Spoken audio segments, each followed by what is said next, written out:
अजी मरकज़ी मातमी जुलूस नव मरहमल हराम जो नेशनल पार्क में बरामद कयो हूंदो ट्रैफिक के हवाले से छा सिक्योरिटी प्लान इन हवाले से ॻाल्हि ॿोल कंदासीं। DIG ट्रैफिक साहिब पीर मोहम्मद शाह मौजूद है।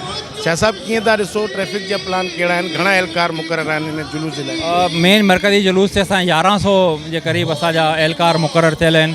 22 डाइवर्जन पॉइंट्स आहिनि, 8 पार्किंग लॉट्स आहिनि ऐं मेनली 3 ऑल्टरनेट रूट्स आहिनि। हिकिड़ो असांजो कॉरिडोर 3 आहे, ॿियो लसबेला वारो निश्तर रोड आहे ऐं टियों जेको आहे सिग्नल जेके आहिनि 1, 3 होली फैमिली सोल्जर बाज़ार खां। त इतां रोड त इहे ओपन रहंदा, माण्हू वञी अची सघनि था।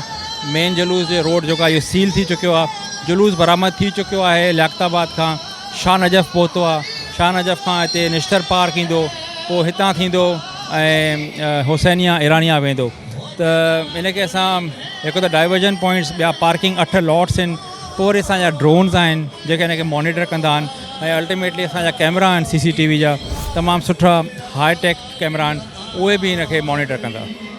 जी महिरबानी अवां जी ॻाल्हि ॿोल करण जी। जी ट्रैफिक प्लान जुलूस जो मेन उन हवाले सां असां पीर मोहम्मद शाह साहब जी ॻाल्हि ॿोल तव्हां ॿुधी।